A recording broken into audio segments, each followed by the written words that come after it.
Hello, hello everyone. We are fishing a new stream in Idaho. This is the first time I've fished in Idaho this year. And surely there's something in this beautiful little pool right here. That's weird. First cast, no hits. I'm fishing a new rod. This is the first rod I've ever fished by Sequest. This is a Chinese brand, and this thing was pretty cheap. Oh, I just spooked a fish.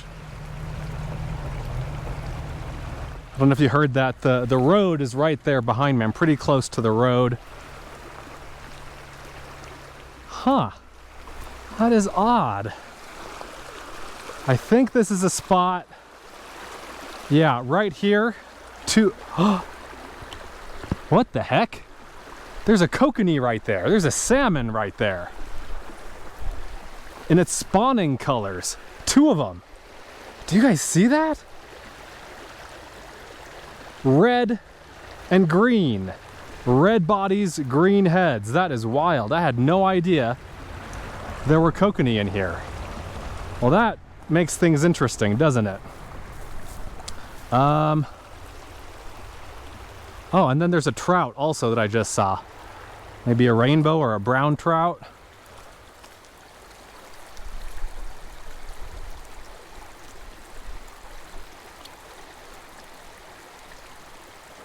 There we go. Fish on.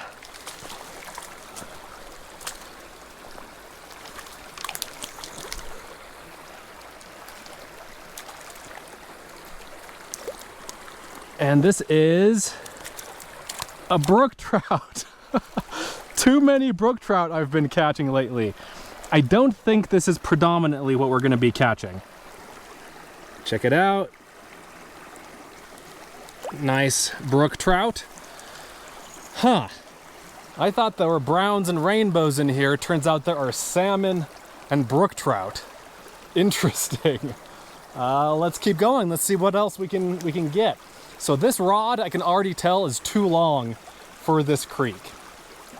I don't really want to switch, so I think I'm just gonna make the best of it, you know? You don't always have the perfectly sized rod for the stream you're fishing, so we're gonna do our best here. We are about a mile above a reservoir, and so I'm guessing that's where the kokanee are from. I have caught kokanee before on a Tenkara rod. I'll put a link to that video down below if you're interested. So yeah, this rod, super cheap rod from Amazon. It was like 50 bucks or 30 bucks or something like that. I don't remember. It was cheap either way. It's a 10.5 foot or 320 centimeter rod. And the really interesting thing about this rod is how compact it is. I mean, it's like this long when it's collapsed. And so that's pretty short for a rod that's this length when it's extended. I think this might be one of the most compact 10 or 11 foot Tenkara rods. And now after having caught one fish on this, let's see, I cannot get through here. Having caught one fish on this rod and having cast it several times, I can say that it's pretty good. It's not great, but it's also not terrible. It's pretty easy to find a cheap rod. Oh my gosh, I'm sinking. I need to retreat. This is not going well. But a rod of this length and a line of this length is going to limit our fishing options on the creek a little bit. I think I'm just going to focus on finding the biggest pools that I can easily access. It's actually not a bad rod, guys. I'm kind of impressed. It casts well. The weight and the balance aren't the greatest. I feel like it wants to tip forward. But if you can deal with that, then this would be a great travel rod. Because A, it's cheap, so you don't care really if it gets messed up versus your $300 Japanese Tenkara rod. And B, it'll fit in any kind of backpack. And this is such a crystal clear creek. This has got to be a spring creek. There is fantastic fishing in Idaho. I think you could make the case that Idaho has the best Tenkara fishing of any state. I don't know if I necessarily agree with that, but I certainly wouldn't argue with you. It's up there. How can I get back to the creek? Yeah, this rod and line are just way too long. Way too long. I just spooked one little guy. Man, I thought the creek was bigger. Okay, I think the creek is over here. That was a saga. I lost my fly just walking around in the forest or in the bushes over there. I was hiking along and somehow the fly got snagged and I couldn't find it again. Weird. And on that note, the fly I'm using today on this 11-foot line is a kind of a golden yellow yarn bodied stiff hackle fly with black hackle and sort of an olive green thread head. Okay, we're back in business, guys. This is the creek. This all looks pretty shallow in here, but it's worth fishing. See, I thought all the creek would be like this. I thought it would be much more open and wide. That's why I chose such a long rod and line. Yeah, it doesn't cast amazingly well. Like the more I cast with this rod, the less I like it, I think. It's not bad, it's just not good.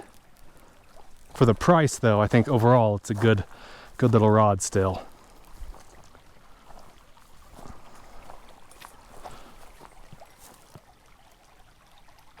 There we go. Oh, darn it. Came off. Anything over here? No, darn it. But the fishing should be a little bit easier now that we are in this more open section. Except I need to stay low because it is sunny and this water is very clear. It's a very calm day today. Oh, I just spooked something. Yeah, they're skittish in here. Oh, darn it. There was another one. Let's see if I can fish the upper portion of this beautiful pool. Nope. I am determined to catch something that is not a brook trout today. Oh, I just spooked something else. Man, they just see me before I can get in casting range.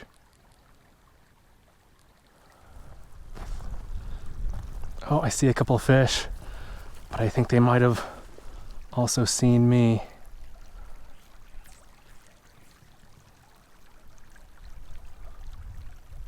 Darn it. Why is this so hard? I'm just gonna blindly cast from behind this bush. Oh, big fish! Got him! I saw it. And that is a rainbow trout. Nice! Okay. I thought there were rainbows in here. Check it out. That's a 12-inch fish, a foot-long rainbow trout. Nice. One thing I really don't like about this rod, it has kind of a key ring down here on the plug on the bottom end. And I don't like it because it rattles around. So when I get back to the car, I'm gonna have to do something about that. Gonna have to get some pliers and yank it off or something, I don't know. And I'm surprised by how supple this rod is. Usually when you get a rod that's this short, when it's compact, the trade-off is that because there are so many sections, it's just a stiff rod. I don't see any fish. Oh, there was a fish down there somewhere, but again, this is just not not the right rod for this job, for this creek. Except for maybe a section like this. This looks pretty good. There we go. Oh, darn it. That's a big fish. That's another like 12 or 13 incher. Darn it. I don't know if I was recording, but I just fished this. It had a couple of fish in it, but the fish weren't interested, and I don't think they had seen me. Most of the time, I don't think, well, most of the time I know the fish in creeks don't care about what kind of fly you're using, but I'm feeling kind of superstitious, and I'm also feeling kind of desperate. So I'm gonna, let's see, what should I switch to? I think one of these. It's got black hackle, red thread head, and a mottled gray yarn body. Man, it's just a tricky creek to fish. There we go. Oh, there is a fish in there. No, don't get stuck. I've lost the creek again.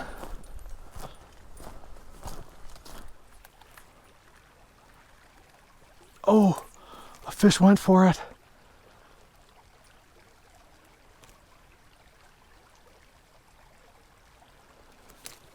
But I didn't feel anything when I set the hook. I don't think the fish actually had it in its mouth. Why is this so hard? Oh!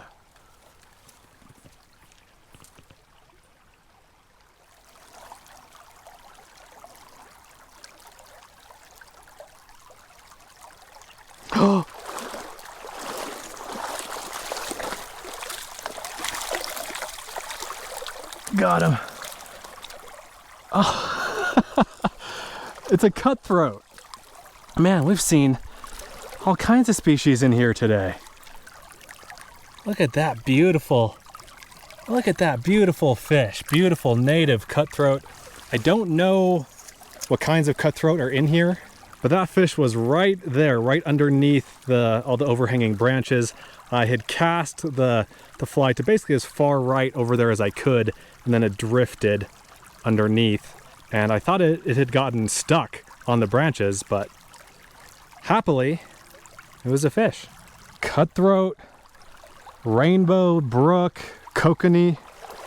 That's amazing. What an interesting little stream this is.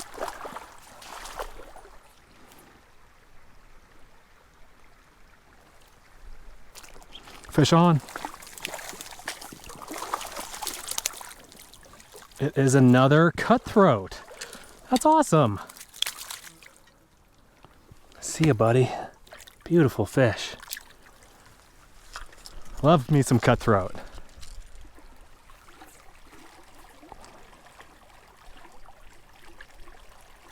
Got one.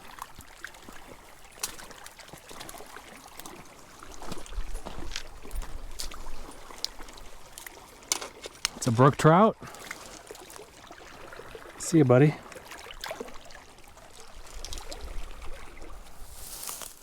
Look at all these fish in here that I'm spooking. Man, before I even see the water, the fish have already seen me. Sometimes the creek wins, sometimes the fish win, you know? I think today is one of those times.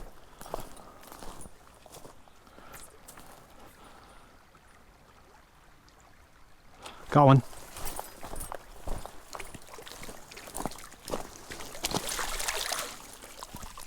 Yeah, I was far enough back there. I had a clear enough casting lane here that I could stay pretty far back, but still see the water. See ya, buddy. Little 6-inch brook trout. My fly is gone. How did that happen? The fly was there when I took it out of the fish's mouth. And now it's gone. Weird. Okay, new tippet, new fly. It's It's an Idaho killer kebari. Let's see, how do I keep going upstream here? I think I can cast to here. I think this might be worth a shot. Yes.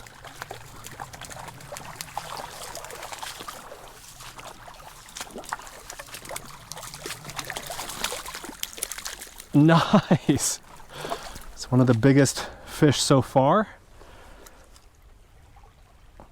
Look at that. It's like an 8 or 9 incher. Pretty chunky too. Oh. Okay, the GoPro battery just died. Had to put a replacement in. Let's go back to fishing this hole that we were trying to coax something out of.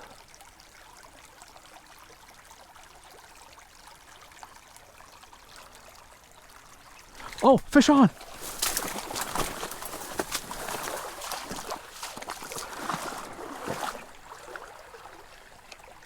Come back!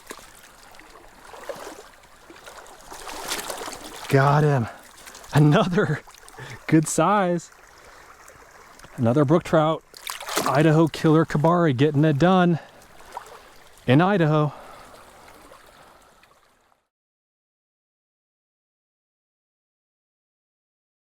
This was an interesting creek, kind of a weird little creek, fished with a weird little rod. I kind of like it, but it's also not amazing. It's not a top tier rod, but for what it is, for the class of rod that it's in, meaning cheap and short, it's actually pretty good. If you're looking for a rod in this size class and are on a super tight budget, then this is a pretty good rod. The bottom little dangly part does annoy me, and overall, it's kind of a noisy rod. Like when the line rubs against it, it's kind of noisy, kind of loud, and so I don't know why that is. Must be something with the formulation of the carbon fiber or whatever, but I still enjoyed it, and I hope you guys did too. Did I say that I caught 9 fish out of here? 3 species. I think it was mostly brook trout, but then what, 2 or 3 cutthroat and a single large rainbow. I'm happy. Thanks for watching. Let me know what you think. Let me know if you have any questions, and I'll see you in the next one.